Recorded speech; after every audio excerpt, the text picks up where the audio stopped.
ہر مخلوق کی طرح یہ حادث ہے. اس کے پاداش میں ان کو جیل میں ڈالا گیا اور 2 سال تک کوڑے لگائے گئے. 2 سال تک کوڑے ننگا کر کے لگائے جاتے ہیں. کوڑے 2 سال تک لگائے گئے. میں آپ کو جو بتانا چاہتا ہوں وہ یہ کہ امام احمد ابن حنبل رحمۃ اللہ علیہ فرماتے ہیں کوڑے کھانے کے بعد مجھے ہر روز خواب میں اللہ کی زیارت ہوا کرتی. ہر روز خواب میں اللہ کی زیارت ہوا کرتی تھی اور میں نے ہر روز اللہ سے ایک ہی درخواست کی کہ اے اللہ کوئی ایسا وظیفہ بتا دے, کوئی ایسا عمل بتا دے, کوئی ایسا ذکر بتا دے کہ میں پڑھوں اور تیرا قریبی بن جاؤں. امام احمد ابن حنبل فرماتے ہیں ہر مرتبہ اللہ کی طرف سے ایک ہی جواب آیا, احمد ابن حنبل میرا قرآن پڑھتا جا اور میرا قریبی اور نزدیکی بنتا جا. قرآن ہی وہ واسطہ وسیلہ ہے جو اللہ کے قریب کرنے والا ہے. جب کوئی بچہ, کوئی بڑا, کوئی استاد, کوئی قاری, کوئی حافظ قرآن مقدس کو لہرا کر اور مستی میں جھوم کر قرآن پڑھتا ہے, اللہ کی قسم اللہ تعالیٰ ایسے کان لگا لیتا ہے اس کی طرف. اگر تم میں سے کوئی گانوں کا رسیہ ہو اور کوئی گانوں کا شوقین ہو یا اس کا کوئی فیوریٹ سنگر ہو اور کوئی اس کی فیوریٹ کلاکار گائیکا ہو, اس کا گانا جب بجے یا اس کی کوئی اپنی من پسند فلم ہو, اس کا کوئی من پسند گانا ہو یا کسی شاعر کی غزل ہو یا کسی شاعر کا کلام ہو, وہ جب بجتا ہے اور سنایا جاتا ہے وہ سب کچھ چھوڑ کر ادھر کان لگا دیتا ہے. تمہیں پتا ہے یہ بچے جب قرآن پڑھتے ہیں, یہ قاری جب قرآن پڑھتے ہیں, فرشتے آسمانوں میں جھومتے ہیں اور اللہ اپنی ساری توجہ اپنے اس بندے کی طرف کر لیتا ہے. اللہ جتنا غور سے قرآن کو سنتا ہے اتنا کسی اور کلام کو نہیں سنتا ہے. اس لیے فرمایا احمد بن حنبل قرآن پڑھتا جا اور میرا نزدیکی بنتا جا. قرآن ہی وہ وظیفہ ہے جو اللہ کے قریب کرنے والا ہے. تو قرآن پڑھنے والا عظیم, قرآن پڑھنے والا عظیم, جس جگہ پر قرآن پڑھا جا رہا ہو وہ جگہ عظیم ہے. جو بندے قرآن سے محبت کرتے ہیں وہ بندے عظیم ہیں. جو بندے قرآن پر اپنا تن من دل لگاتے ہیں وہ بندے اللہ کے عظیم بندے ہوا کرتے ہیں, خوش نصیب بندے ہوا کرتے ہیں. قرآن مقدس خدا کی عظیم کتاب ہے. خدا تعالیٰ نے اس کو عجیب معجزہ بنا کر کے بھیجا ہے اور اس کے عجیب اعزازات رکھے ہیں, اس کی کرامات رکھی ہیں, اس کے اندر تاثیرات رکھی ہیں. اللہ تبارک و تعالیٰ نے قرآن مردہ دلوں کی جان ہے, قرآن روحانی امراض کی دوا ہے, قرآن جسمانی مرضوں میں شفا ہے, قرآن انسانیت کو راستہ بتانے والا ہے, قرآن درجات کو بلند کرنے والا ہے. اگر کوئی قرآن کے حقوق کو ادا کرے جو اللہ تعالیٰ نے اس کے حقوق ہم پر لازم کیے ہیں تو پھر قرآن دنیا میں بھی بندے کو سربلندی عطا فرماتا ہے اور آخرت میں بھی سربلندی عطا فرماتا ہے. اللہ تعالیٰ نے فرمایا يرفع الله الذين آمنوا منكم والذين اوتوا العلم درجات.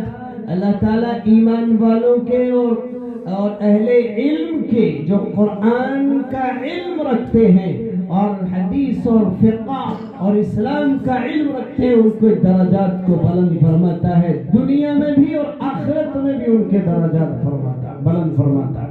دنیا میں بھی عزت اور سربلندی عطا فرماتا ہے اور آخرت میں بھی اللہ پاک عزت اور سربلندی عطا فرماتا ہے. عبداللہ ابن مبارک رضی رحمت اللہ علیہ بہت بڑے محدث اللہ کے ولی گزرے ہیں, وہ بہت بڑے فقیہ ہیں. عبداللہ ابن مبارک رحمت اللہ علیہ بادشاہ ہارون رشید اور ان کی بیگم, بادشاہ ہارون رشید اور ان کی بیگم بیٹھی ہوئی تھی اپنے برج میں, شور سنائی دیا. عبداللہ ابن مبارک جو عراق میں بغداد کے مضافات میں ایک شہر ہے رقہ، اس میں وہ داخل ہو رہے تھے. 30,000 لوگ ان کے استقبال کے لیے نکلے. بستی سے 30,000 لوگ دوڑے چلے جا رہے. اس وقت کوئی پکے روڈ تو تھے نہیں، کچے راستے، دھولیں اڑ رہی. بادشاہ نے دیکھا کہ شاید کسی دشمن نے چڑھائی کر دی ہے، اس لیے اس نے پتہ لگانا چاہا تو معلوم ہوا کہ عبداللہ ابن مبارک رحمت اللہ علیہ تشریف لائے ہیں. عبداللہ ابن مبارک کو چھینک آتی ہے، جس کے جواب میں وہ الحمدللہ کہتے ہیں، اور اس الحمدللہ کے جواب میں 30,000 کا مجمع جب یرحمک اللہ کہتا ہے تو ایک شور برپا. بادشاہ کھڑا ہو گیا کہ یہ لغار دشمن نے کر دی، اللہ خیر کرے، معاملہ کیا ہے. دیکھا عبداللہ ابن مبارک تشریف لا رہے ہیں اور لوگ ان کے قدموں تلے بچھے جا رہے ہیں. لوگ یہ چاہ رہے ہیں کہ ہم بچھ جائیں اور عبداللہ ابن مبارک ہمارے چہروں پر، سینوں پر قدم رکھتا ہوا گزر جائے. جب زبیدہ نے یہ دیکھا یہ منظر تو ہارون رشید سے کہنے لگی، او بادشاہ سلامت، تم اپنی حکومت کرتے ہو، ارے اصل حکمراں یہ ہیں جنہوں نے دلوں پر لوگوں کے حکومت کر رکھی ہے. تمہاری حکومت اس لیے ہے کہ تم لوگوں کو پیسہ دیتے ہو تب لوگ تمہارے پاس آتے ہیں، یا نہیں آئیں تو تم ڈراتے ہو، تمہارے ڈر کی وجہ سے آتے ہیں. اصل تو حکمراں یہ ہے، نہ پیسہ دیں نہ ڈرائیں، لوگ ان کے قدموں کے نیچے جھکے پھر رہے ہیں. یہ ہے اصل بادشاہت. یہ اللہ اکرام اور یہ عزت اور سربلندی عطا فرماتا ہے اہل علم، اہل قرآن کو دنیا میں، اگر وہ اپنے قرآن کا حق ادا کریں. اللہ تعالیٰ نے ماضی میں اور حال میں ایسی بے شمار مثالیں ہیں جن میں اللہ تبارک و تعالیٰ نے حاملین قرآن کو عزت اور سربلندی عطا فرمائی ہے. عزت اور سربلندی اللہ تعالیٰ نے عطا فرمائی ہے. بے شمار ایسے واقعات موجود ہیں. تو قرآن کریم اللہ کی کتاب ہے. اللہ اس کتاب کے ذریعے سے سربلندیاں عطا فرماتا ہے، اور اسی کتاب کے ذریعے سے اللہ قوموں کو رسوا اور ذلیل بھی کر دیتا ہے. رسول اکرم صلی اللہ علیہ وسلم نے ارشاد فرمایا، ان اللہ یرفع بهذا الكتاب اقواما ویدع به الاخرین، کہ اس کتاب کے ذریعے سے اللہ قوموں کو عروج عطا فرماتا ہے، سربلندی عطا فرماتا ہے. دنیا میں بھی سربلندی اور آخرت میں بھی سربلندی، اور اسی کتاب کے ذریعے سے اللہ قوموں کو ذلیل، رسوا اور خوار بھی کرتا ہے. جو لوگ اس قرآن کے حقوق کو ادا کرتے ہیں، جس کا سب سے پہلا حق یہ ہے کہ اس قرآن کو اللہ کا کلام، اللہ کی کتاب دل سے مانا جائے، اور دل سے اس کی عظمت اور تعظیم بجا لائی جائے، دل سے اس سے محبت اور عظمت کا مظاہرہ کیا جائے. یہ قرآن مقدس کا حق ہے. اور پھر اس کا حق ہے کہ امت کا ایک ایک فرد، بچے خاموش رہو، بیٹا بچوں کو خاموش کرو بھائی، یہ اپنی میلاد پڑھ رہے ہیں. میں کیا کہہ رہا تھا؟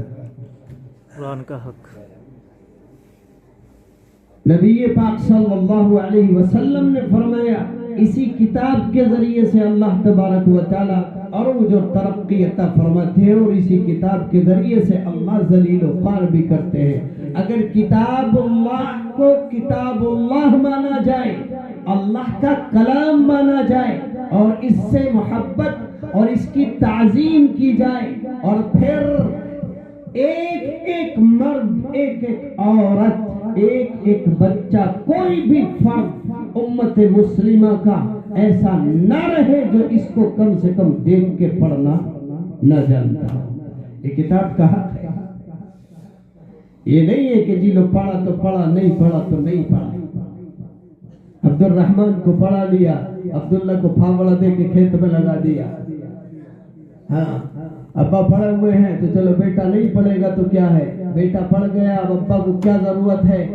ایک ایک فرد پر، ایک ایک مسلمان پر جس نے یہ مان لیا کہ یہ کتاب اللہ کی کتاب ہے، اس قرآن کو پڑھنا سیکھنا قرآن کا حق ہے، کیونکہ قرآن سابقہ کتابوں کی طرح کتاب نہیں ہے۔ سابقہ کتابوں کو پڑھنے پر کوئی پابندی نہیں تھی، پڑھو نہ پڑھو اس پر عمل کرو، اس کے پڑھنے پر کوئی ثواب نہیں رکھا گیا۔ قرآن مقدس وہ کتاب ہے کہ جس کے پڑھنے کا باقاعدہ حکم دیا گیا، اتل ما اوحی الیک من ربک، تمہارے رب کی طرف سے جو نازل ہوا ہے قرآن، اس کی تلاوت کیجیے۔ رسول اکرم صلی اللہ علیہ وسلم کی جو ذمہ داریاں، مناسب نبوت اور ذمہ داریاں آپ کو عطا کی گئی، ان میں سے پہلا کام آپ کو دیا گیا یتلو علیہم آیاتی، کہ آپ لوگوں کو قرآن کے الفاظ پڑھ کر سنائیے اور سکھائیے۔ فقرؤوا ما تیسر من القرآن، قرآن کو پڑھو، تو یہ قرآن کا باقاعدہ پڑھنے کا حکم دیا گیا ہے، اس لیے ہر شخص پر لازم ہے کہ قرآن کو کم سے کم دیکھ کر پڑھے۔ حافظ بننا فرض نہیں ہے، قرآن کو دیکھ کر پڑھنا فرض ہے۔ حکم دیا جا رہا اتل ما اوحی الیک من ربک، تلاوت کیجئے اس کی جو آپ پر نازل ہوا ہے،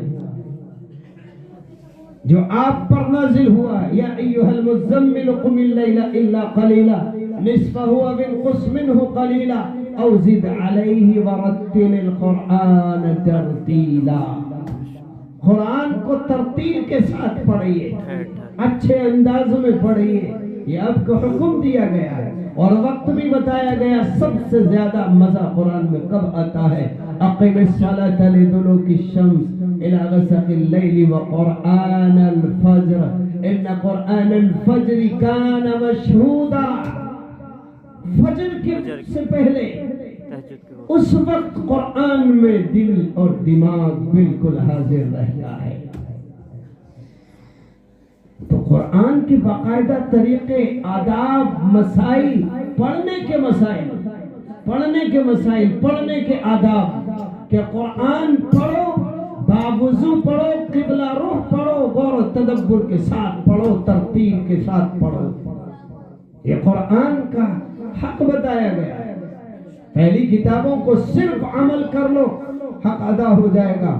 قرآن کو پڑھنا بھی قرآن کا حق ہے، ہر بوڑھے پر، ہر بچے پر۔ صحابہ کرام میں سے کوئی ایسا نہیں، ایک بھی صحابی 1,24,000 میں 44,000 میں ایسا نہیں کہ جن میں سے قرآن پڑھنا نہ جانتا، ہر ایک پڑھنا جانتا تھا۔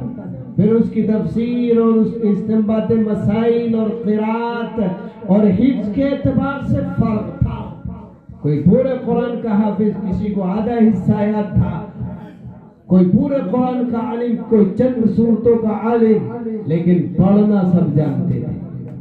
تو پہلے قرآن کا حق ہے پڑھنا، امت نے اسی حق کو بھلا دیا، باقی تو رہی بات الگ، اس کو سمجھنا، اس کو میں تدبر و غور و فکر کرنا اور سمجھ کر اس کے مطابق عمل کرنا، یہ قرآن کا حق ہے۔ اور پھر قرآنی نظام کو دنیا میں قائم کرنے کے لیے جد و جہد کرنا، یہ بھی اس کا حق ہے۔ قرآنی نظام کو دنیا میں جاری اور ساری کرنے کے لیے اور قائم کرنے کے لیے جد و جہد کرنا، تن من دھن لگانا، یہ قرآن کا حق ہے۔ قرآنی تعلیمات کو عام کرنا، پھیلانا، یہ قرآن کا حق ہے۔ ہم تو پہلے ہی حق میں جو ہے قرآن کی حق تلفی کرتے ہیں۔ آپ بتائیے آپ کے گاؤں میں کتنے لوگ ہیں مسلمان؟ مجھے لگتا ہے یہاں تو 100% ہی مسلمان ہیں، اور بہت بڑا گاؤں ہے، اور اللہ کا کرم یہ ہے، کرم بالائے کرم کے یہاں مدرسے گئے ہیں۔ یہ اللہ کا بہت بڑا کرم ہے، اس گاؤں میں مدرسے ہیں۔ پھر بھی آپ مجھے بتائیے کہ 100% مسلمانوں میں 90% قرآن پڑھنے والے ہیں، 80% ہے؟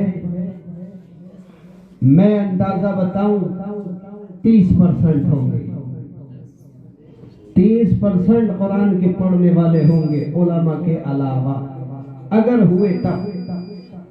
جبکہ 4 5 مدرسے ہیں، کیا کہا جائے گا؟ اس میں کیا کہا جائے گا کہ ہم قرآن سے محبت کرتے ہیں، قرآن پر اللہ کا کلام ہونے کی حیثیت سے ایمان رکھتے ہیں۔ یہ کیا ہے؟ قرآن جب پڑھنے والے نہیں تو پتہ چلا کہ قرآن کو مانتے بھی نہیں ہیں۔ اس لیے کہ اللہ تبارک و تعالی نے قرآن میں فرمایا الذین آتیناہم الکتاب یتلونہ حق تلاوتہ، جن لوگوں کو کتاب عطا کی گئی اور اس کتاب کی وہ تلاوت کرتے ہیں جیسا اس کا حق ہے۔ تلاوت کا حق یہ ہے کہ صحیح تلفظ کے ساتھ، مخارج کی ادائیگی کے ساتھ، آداب کی رعایت کے ساتھ قرآن پڑھا جائے۔